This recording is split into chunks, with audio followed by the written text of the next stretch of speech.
Okay, well, we're going to go ahead and get started. Thank you again for joining us. The presentation you're joining us today for is Sowing the Seeds of Evaluation. We're going to be talking about measuring the UC Master Gardener Program public benefit. My name is Missy Gable. I'm the director of the statewide Master Gardener Program. Your presenters today include Catherine Webb Martinez with UC A&R Program Planning and Evaluation. We have Tamika Wilkins with UC A&R Youth, Families, and Communities. And finally, we have Kit Alves with UC A&R Program Planning and Evaluation. We're going to be talking for approximately 30 minutes, and then we will have until the 12 o'clock hour to answer any and all questions that come up over the course of the presentation. Before I get started, I want to let everyone know that you are currently on mute. If you have a question, please go to the chat box to type your question into the chat, and if at all possible, you'll see under the recipient box it says to. If you could click on all panelists and attendees, that will give the other attendees an opportunity to see your questions. So if you can, we'd prefer you to post your questions to all panelists and attendees. All right, so next slide, please. Thank you.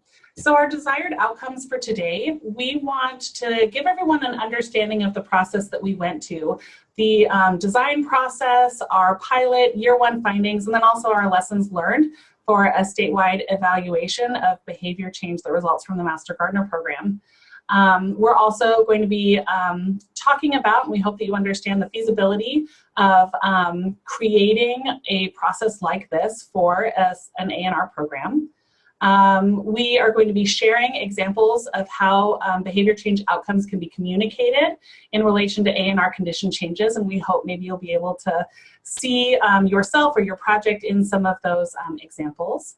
And then we hope one of the outcomes is that our lessons learned from data collection and analysis are considered by other statewide programs and academic programs in the A&R system for how you might be able to integrate some of what we learned and experienced into your own programs. All right, so why did the UC Master Gardener Program go about a statewide outcome evaluation? So first and foremost, funders, internal and external to the university, so A&R leadership, and others were, sorry, thank you. Everyone is demanding more information, more data to support the value of our program. You know, I had spent a long time talking about how incredible the UC Master Gardener Program is and how many volunteers we have, and they're trained, and the number of people we're communicating with in the public.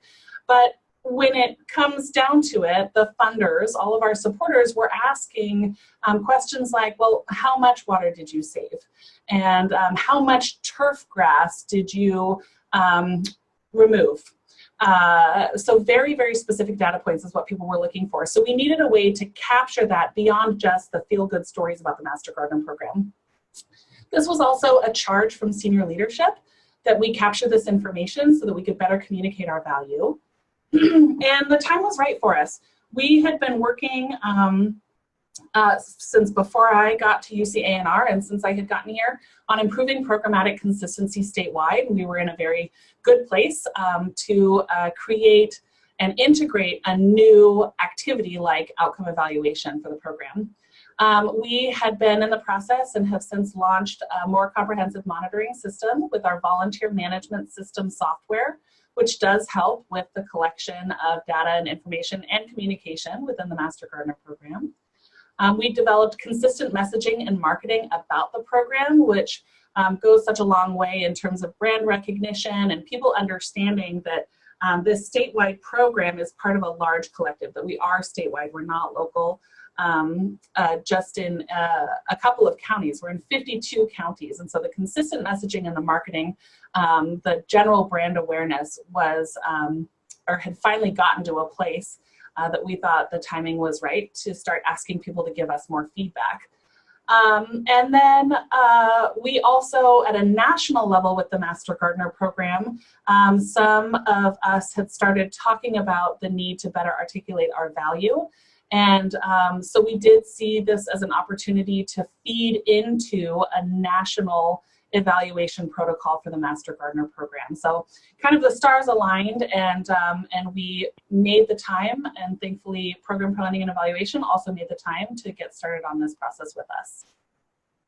I'm going to turn it over to Catherine. Great, thanks, Missy. So I'm going to talk the next few slides about our role and how we came in to help the Master Gardener program develop their evaluation plan. Needless to say, they are experts on the content of their program, so we just acted as a sounding board to think through how to design the evaluation plan and provide feedback on the instruments as they were developed. So to begin, we started working with the statewide advisory committee. They had the expertise and input, and of course we would need their broad buy-in for this to be a successful effort. Once we had some draft ideas about how we were going to approach this and what we would be measuring, we went back out several times throughout the development and implementation of this out to the larger Master Gardener community through their annual Volunteer Management Institute and through Brown Bags. It was really critical that we got the questions right and the people in the field delivering the programs have the critical understanding of what makes the most sense. So it was a very collaborative effort, and we're really grateful for all the constructive feedback we got throughout the process. And it'll keep changing, I'm sure, and growing and getting better as this rolls out over time. So one of the key things to start with is having a really focused evaluation question, and I'll be sharing that on the next slide. We also wanted to work with the program to develop a logic model. They obviously had an understanding of how the program worked and some program description, but the logic model can be a helpful tool in making sure that the whole group designing the evaluation plan were on the same page in terms of how we understand the program to work and what we wanted to measure. So I'll also be sharing that on a subsequent slide. And that helped us figure out what those outcomes and indicators would be. Later, Tamika is going to talk about the data collection plan and the survey that was implemented. And finally, we'll end up sharing some of our plans of how we're using the data to communicate the program impact more broadly. So the focus evaluation question was, how does the public benefit from the Master Gardener volunteers' work?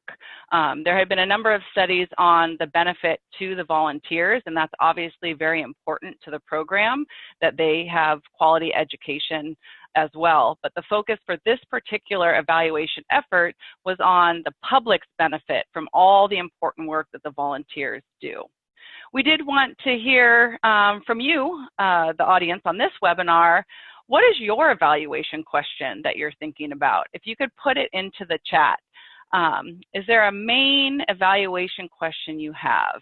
This is essentially like having a research question, but in the context of evaluating your programmatic outcomes. So I'll give you a minute to think about your overarching evaluation question that can help us sort of tailor some of our comments and answers to your questions later on.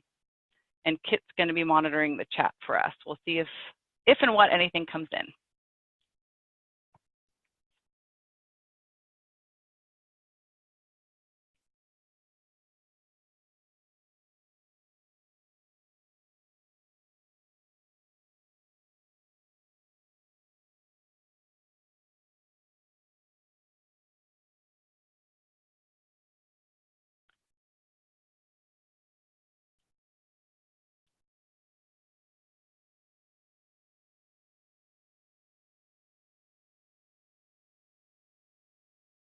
I see a question here.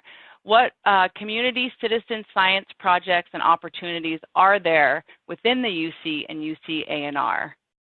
Okay. Any other evaluation questions? Here's another one. How do elementary schools benefit from the Master Gardener volunteers' work?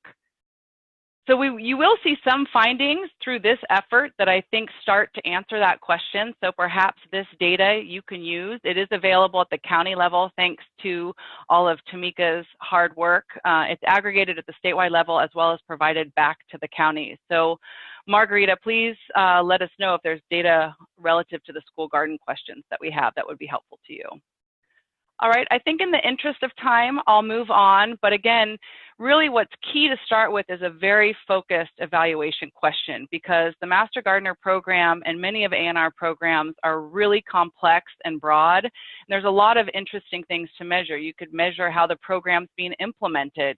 You could even just doing our outcomes evaluation, there's a lot of different questions we could have asked. So we really were targeted in answering this very specific question. And even with this, there's a lot that we had to narrow. So moving on. So I don't expect you to be able to digest all of this. I just want to make a few points about why developing a logic model was useful.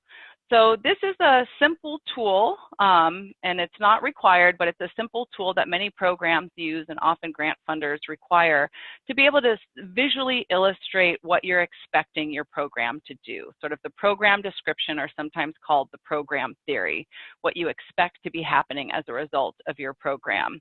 And it's a way to see the connections between what you're doing, which are all of your activities, and how those then connect to what you're thinking or hoping is going to happen with your intended outcomes, both at the short-term learning stage, the medium-term behavior change, and then the ultimate long-term condition changes. When we went through this exercise with the steering committee and in getting other feedback on it, we realized that we needed to focus this evaluation on just measuring the outcomes from the public educational activities. The program does many, many different things. They're active at farmers markets, they have the hotline, and a lot of important other activities. But because the educational activities usually spend longer time with participants, it's more likely that they're going to affect change at the behavior level, and that's what we wanted to focus on. In addition, the educational activities typically are hands-on, which adult learning can show to have more success in terms of people adopting practices. This was an exercise and an opportunity for us to figure out, you'll see these different colors here. They realized there were three sort of programmatic thrusts that we wanted to measure behavior change on. In green is a lot of what the program does around sustainable landscaping. Then in the orange is food gardening, another thrust. And finally, it was really important to the steering committee, and I know close to Missy's heart as well, is how the program benefits community well-being and personal well-being for people engaged in this. So that's the purple at the bottom. Again, the last thing I'll say about using a logic model, it does facilitate a conversation about what are reasonable outcomes for us to measure. Are the outcomes we're expecting logically connected to what we're actually teaching? Believe it or not, sometimes people get that wrong. And then are they realistic? Are we going to be able to achieve these outcomes? And finally, are they important? And again, that's where having the steering committee's input and the broader Master Gardener community input was really critical. What's important for us to measure? Again, you really need to be focused. You can't measure everything. So the next few slides, I'm going to show the outcomes that were identified, as well as the specific indicators that were identified to show success towards those outcomes, and it'll include the year one findings, which is super exciting. These were the overarching outcomes that were identified. And here you can see, I'm just going to show one example. This is for this, one of the indicators we used was square footage. The other is self-reported behavior change, which you'll see in subsequent slides. But for gardens being built and maintained, we asked questions about if they were applying what they learned to what amount of square footage. So here you can see that in these counties in orange, actual new or improved practices were being applied. Moving on, again, this is a really big part of the program. There were these 5 outcomes that they were looking to affect change on, that people were creating and enhancing pollinator-friendly gardens, using recommended green waste reduction practices, adopting pest management practices, adopting improved landscape water use efficiency practices, and using right plant, right place considerations in decision making. So how are we going to measure that there's change happening on those? So for these, we largely use self-reported behavior change, but for the pollinator habitat, we also wanted to use a map to be able to see visually where pollinator habitat was growing or being improved, which is what you see here. So moving on to the participant self-reported behavior change, as you can see on the left, those are the 3 specific indicators that we measured through the survey that Tamika is going to talk about to find out if people were actually creating and enhancing pollinator-friendly gardens. So why would we care about that? It's because using plants to attract and support pollinators improves yields in home and school gardens and also supports local agricultural productivity.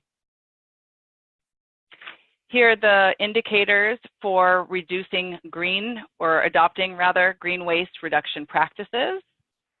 And again, for example, why would we care about this? Because we know that doing bin composting and using finished compost as a soil amendment in home gardens diverts green waste from landfills. So all of these have a so what component to them, and we'll talk more about that at the end. So water conservation. How do we know that people are reporting water conserving practices? For example, when people use mulch, it reduces soil temperature and retains soil moisture, thereby reducing water use and helping conserve California's precious water resources. So there were a lot of different indicators that the group came up with that they wanted to measure around water conservation, as you can see here. Pest management. These are the indicators for pest management.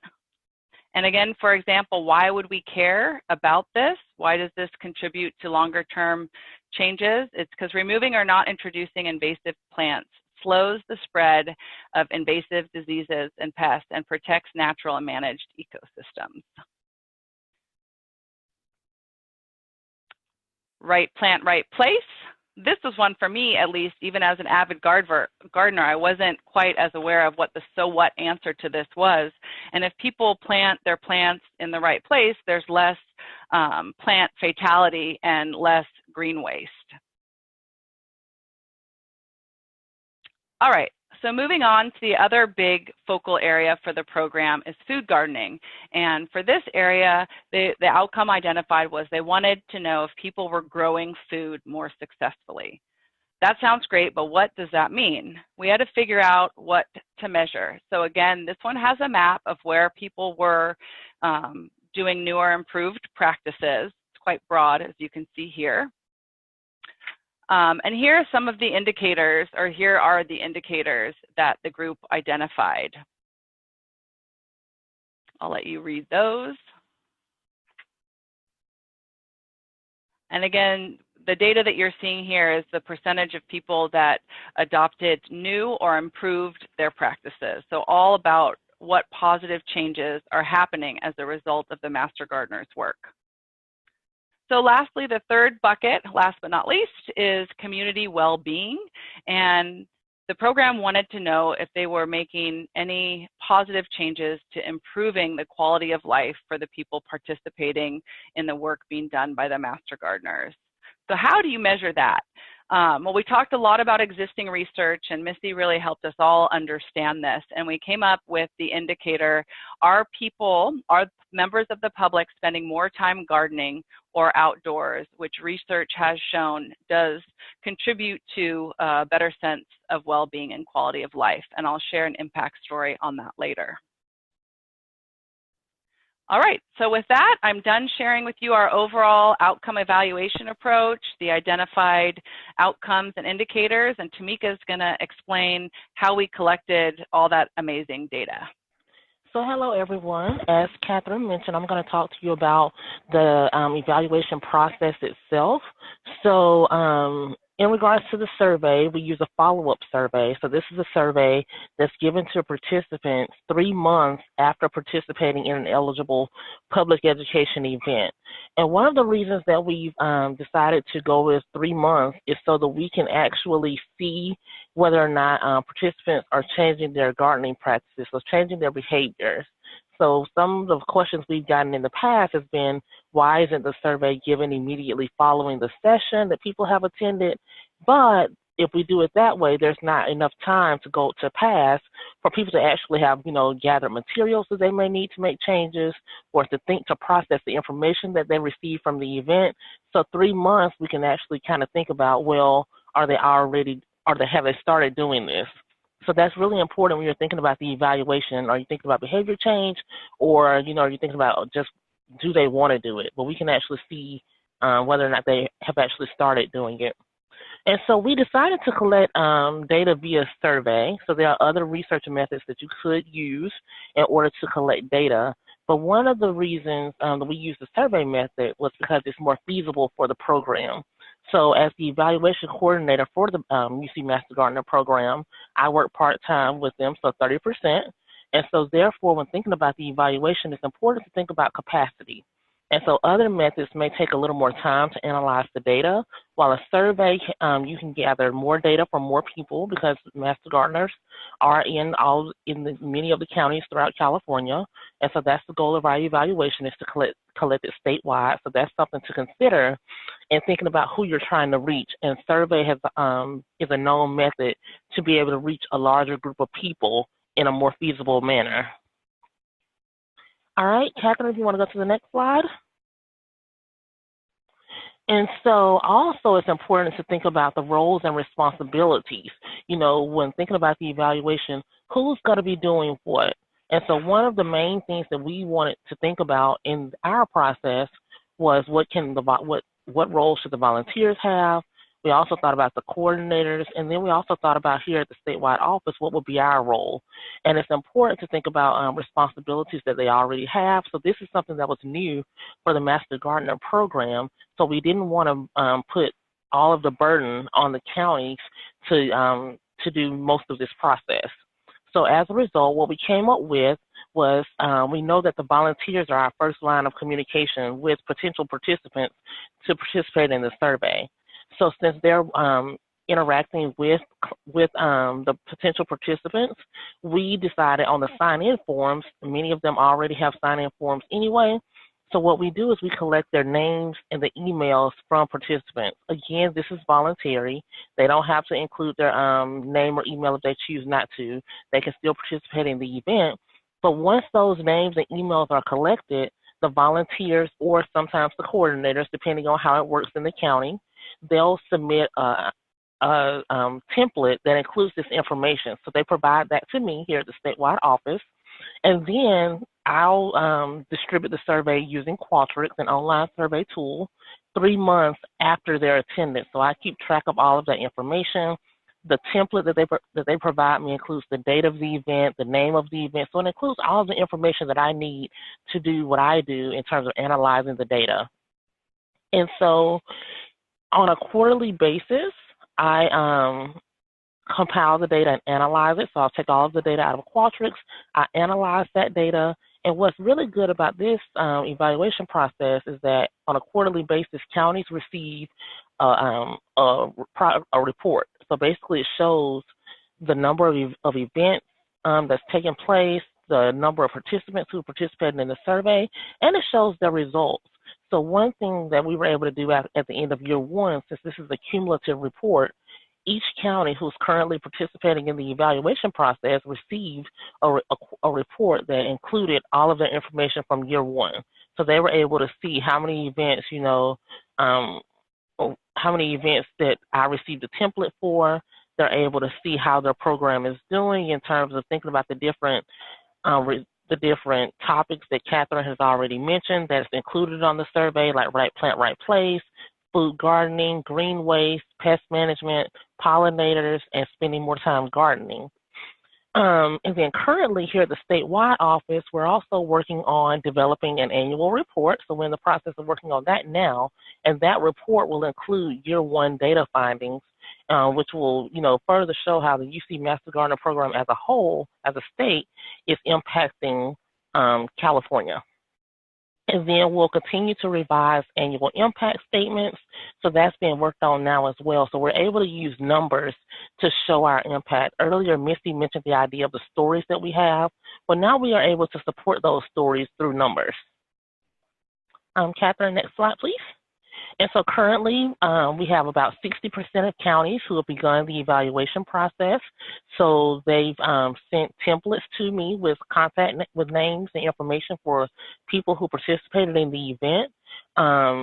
And we're now in year 2, so we have some other counties who have begun the process as well.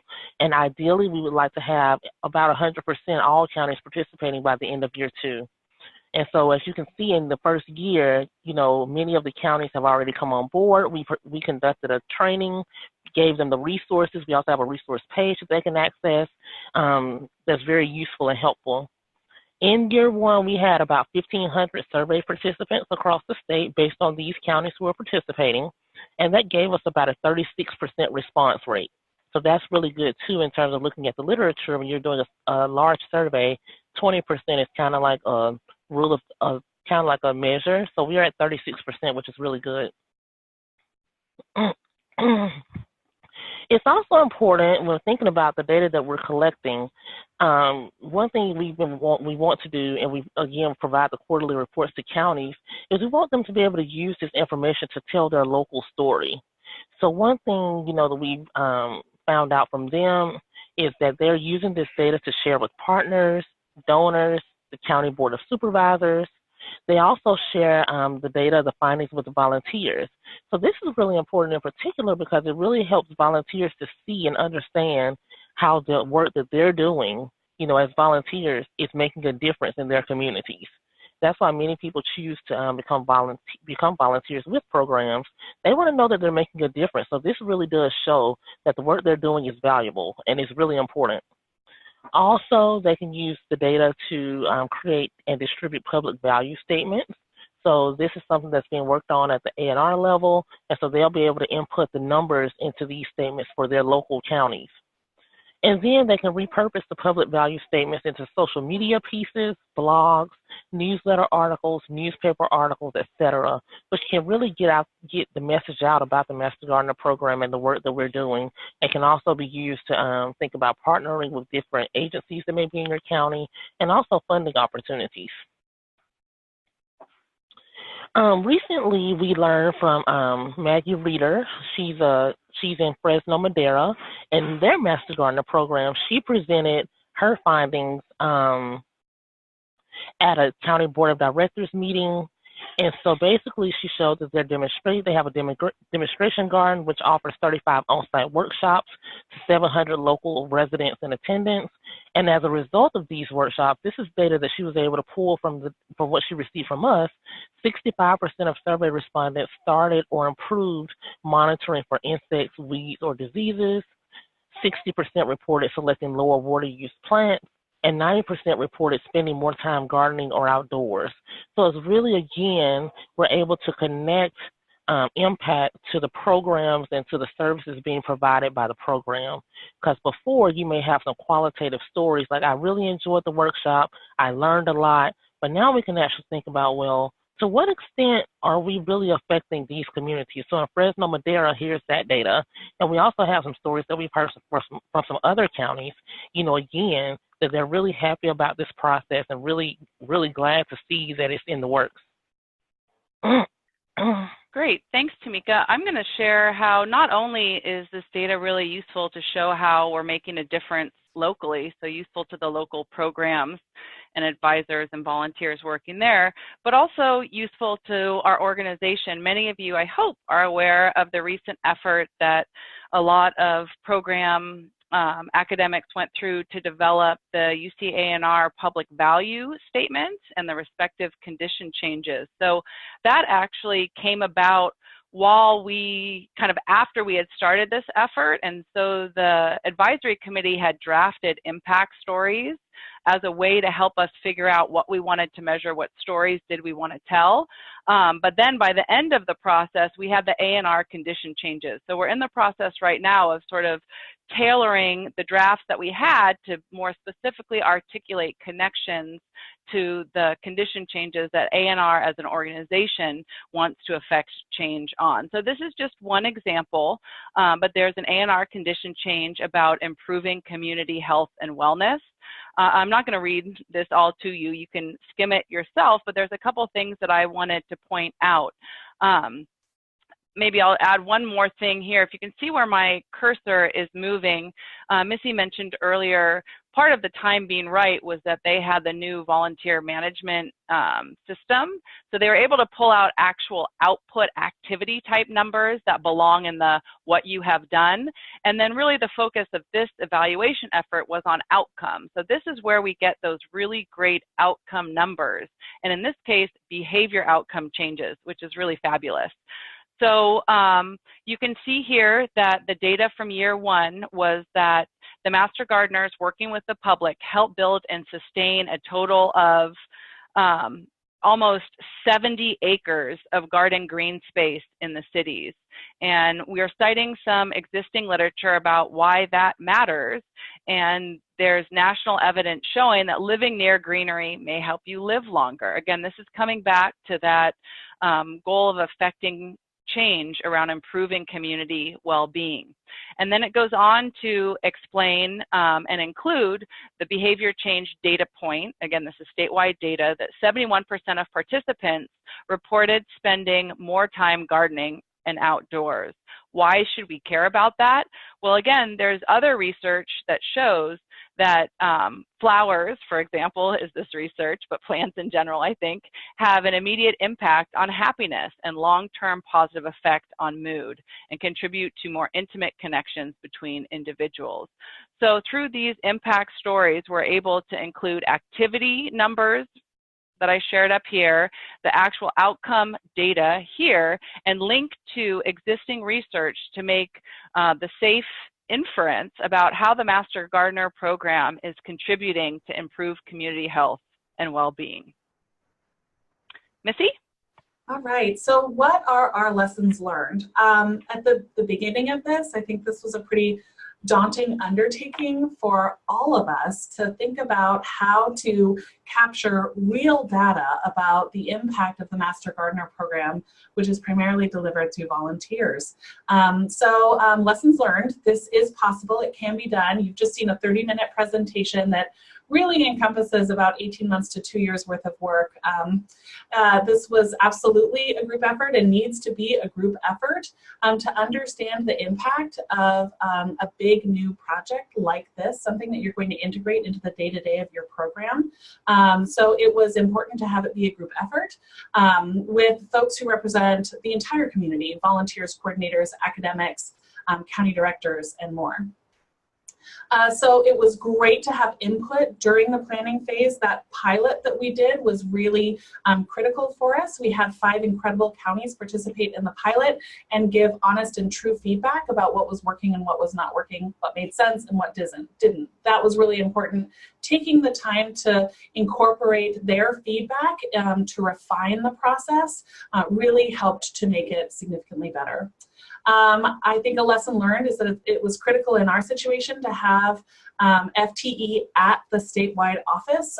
We needed to figure out how to do this activity without putting a significant burden on our CES, the community education specialists that are working closely with volunteers throughout the state.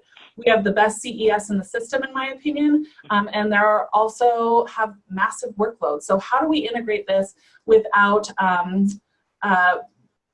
everyone wanting to run away from us? It was really important to have Tamika, her expertise, come in. It helped by having a dedicated point of contact in the statewide office for both volunteers and coordinators as we're implementing this new process.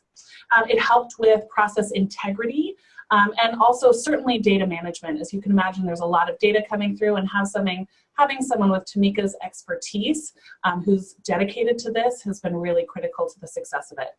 I also think a lesson learned is that we have to show value to participants as soon as possible. You can see we're sharing information about this now, and we don't have complete participation. We think it's really important that, in our situation, we said we're going to provide quarterly reports to you.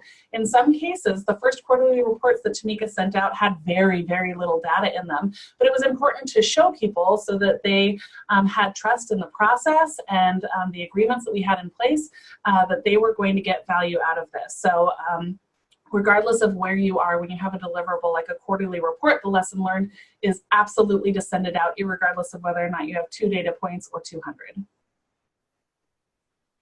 Great, thanks, Missy. I'll bring us home with this last slide. We really hope that what we shared with you today about how the Master Gardener approached this and the really exceptional findings that they've gotten to date and how they're going to be using this to help support and grow their program further inspires you to measure behavior change and link that to our condition changes. It can be done. It is an effort, as Missy said, and it can be a group effort. So we want to make sure you know we're here and others are here to help. I'm going to drop down to that. UC Master Gardener can be a sounding board.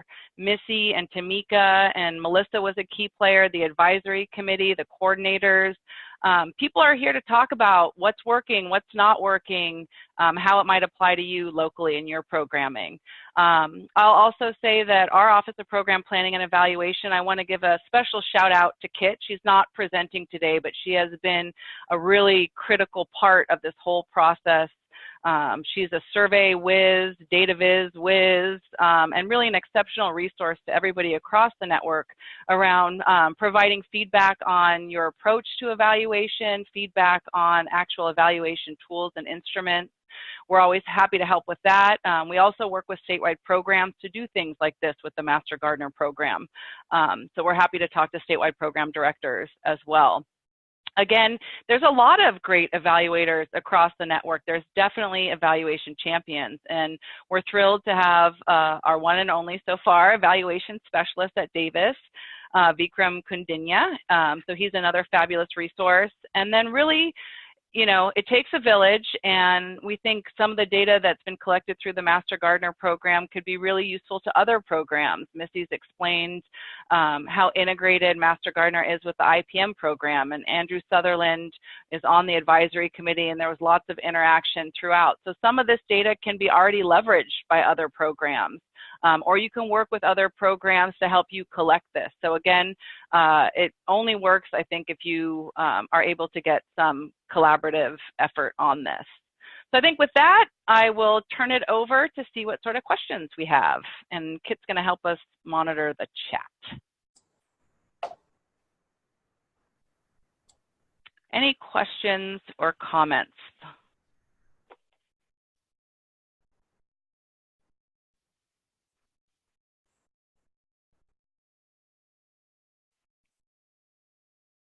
Maybe while folks are perhaps thinking and typing, again, Kit has been critical to this. Kit, is there anything you wanted to chime in and add that we may have missed? We would love to get your feedback on this webinar. So thanks, Jody, for providing the survey. I just typed the survey link in the chat box. So before you go, if you guys could please provide feedback on what was helpful with this webinar, what could be improved.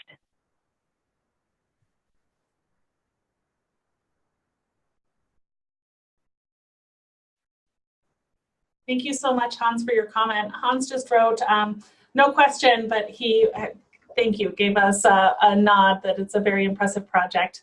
Hans, thank you for reaching out. I have to say, we have an incredible network in the Master Gardener community, and it's thanks to everyone's hard work and figuring out how to integrate this into their daily work with the Master Gardener program that it's been successful.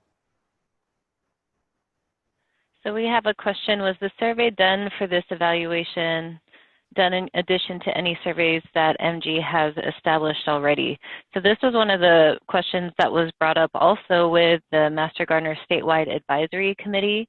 And what we learned was that in most cases, what was happening at the local level were post-event surveys, and like Tamika mentioned earlier, post-event surveys are good for getting feedback on what they learned, on whether they thought the presenter was effective, if the information was helpful, if they liked, you know, the venues, things like that. But immediately after the event, it's hard to get information on behavior change. And so for the most part, we heard that there weren't very many kind of follow-up behavior change surveys happening. And so this is kind of done separately, but we did encourage people to use both. Don't stop, you know, don't stop doing your post-event workshops. This is kind of in addition to, you know, your existing evaluation efforts, more data that will help you learn more about your program.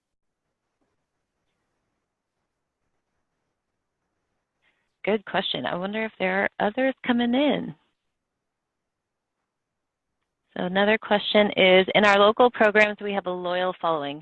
Could we think about how to reach who we are missing and how to identify who may be a first-time attendee to our educational programming? I need to think about that one a little bit. If anybody else on the panel wants to chime in, feel free. I'd have to go back and check. Maybe Kit and Tamika know. I thought one of the demographic questions was how, like, frequency of interaction with the program. So we didn't share all the data today. There is information on also like what demographic data and then what resources they're using. So I think we might have some information that gets at, you know, is this a first-time person or not? Mm-hmm.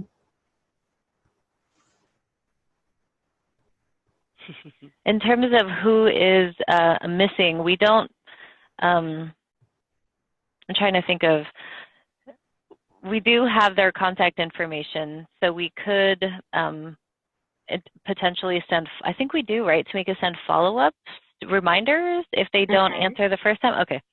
So we do, each participants receive 2 reminders, you know, if they haven't taken the survey. I guess one of the things I might think about, Dawn, in regards to your question, and I know you're a Master Gardener in a county, are there people or groups in your county that are missing from the survey?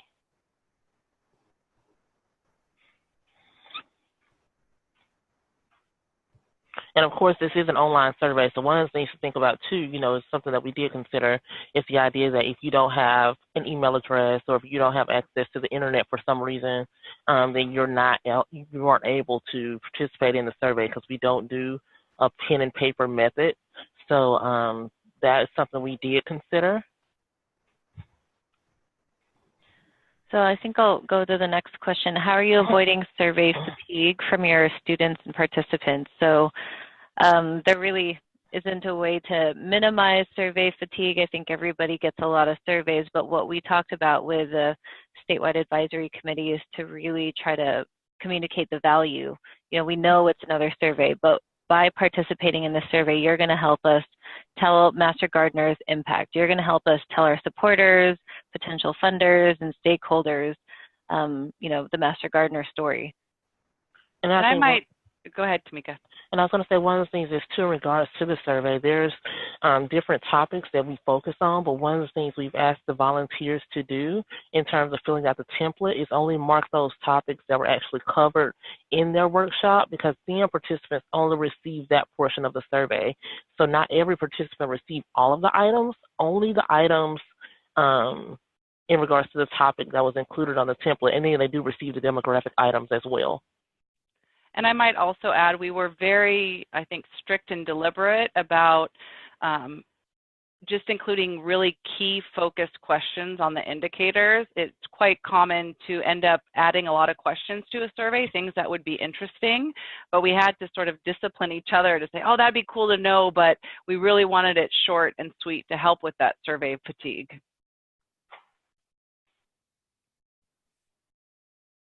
And the next question is, are you successful at collecting demographic information in your surveys? Any tips for collecting the specific info? We do have that question at the end of the survey, and it does match the Master Gardener Volunteer Management Survey demographic categories, which are also the federally required definitions for demographic reporting.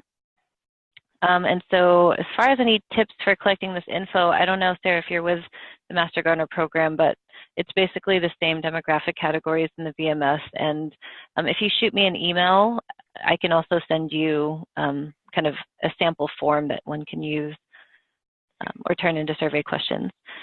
And then Megan's question is, how diverse are the respondents to the survey? So I would say, Tamika, you can chime in too, but I would say the respondents to the survey for the most part match, you know, a lot of the kind of demographics of the Master Gardener, you know, educational events, which are primarily, I don't remember the exact age count, was it 51? So yes, overall in terms of age, they tend to be over 50, and then they tend to be white women.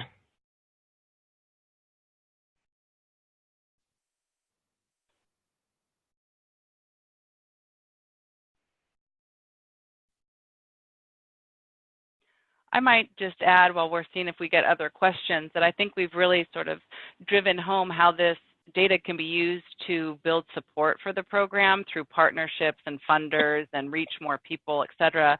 I think I failed to mention something that's usually most important to my heart is how to improve the program. So you may have seen in some of the data that was shared, perhaps the percentage of people indicating that they're improving or that it's a new practice is low. Well, what does that mean? Does that mean that the educational materials could be improved to have a better outcome? Does it mean that people are already doing that so there is no change? Does it mean that the program should focus more on other things where they're having more impact? So again, part of this, now that they're just getting the data, it'll be used to highlight and build support, but it'll also be used over time to inform the program about what should the program look like moving forward.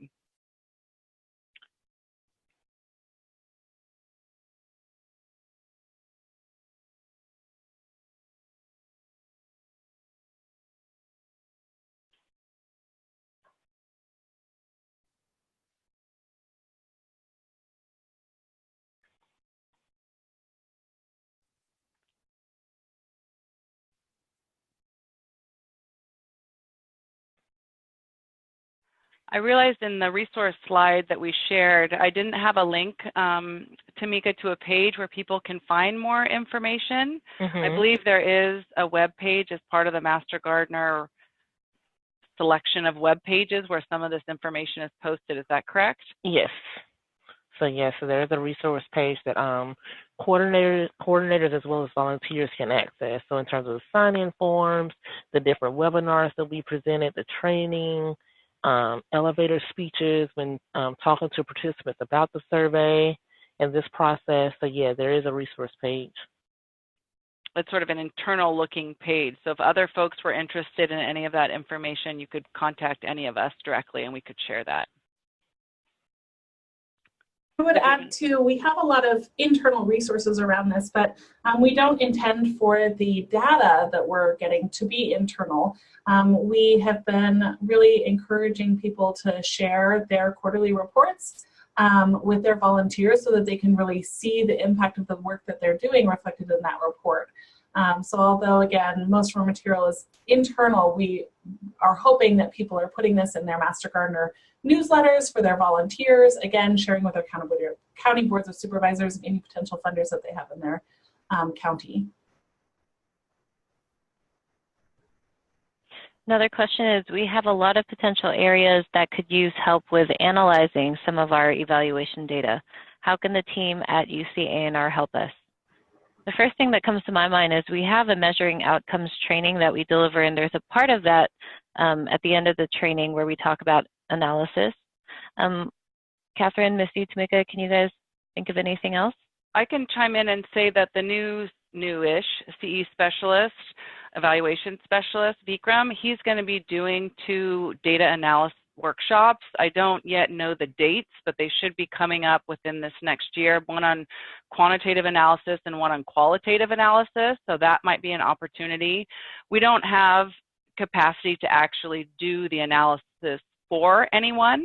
However, I know our office and another project just engaged in a data party, which is sort of bringing together stakeholders to analyze and make meaning out of data together. So that's sort of going back to the idea of, you know, find your village to help with this. Perhaps a group could analyze the data if it seems like too much for one person. And again, it really helps to have diverse perspectives to best make meaning out of it.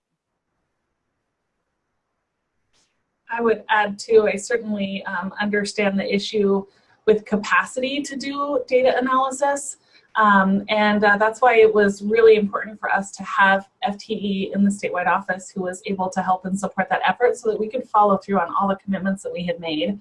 Tamika, I have to say, has been invaluable to us, and she is a youth, family, and community employee, right, Tamika? So you work with 4-H, with FNEP, and now with Master Gardener program. So Tamika is this resource with great expertise, and we were able to kind of pull her away and cover some of her salary so that she's 30% time with the Master Gardener program.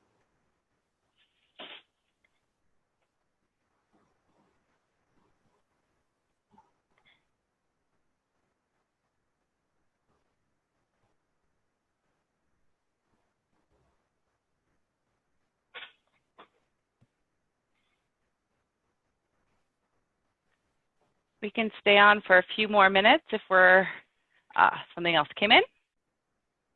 Not a question, it's a comment. This is all great information. Thank you so much for sharing and the time and effort you put into identifying the impact that your MG program is making on communities. Thanks, Megan.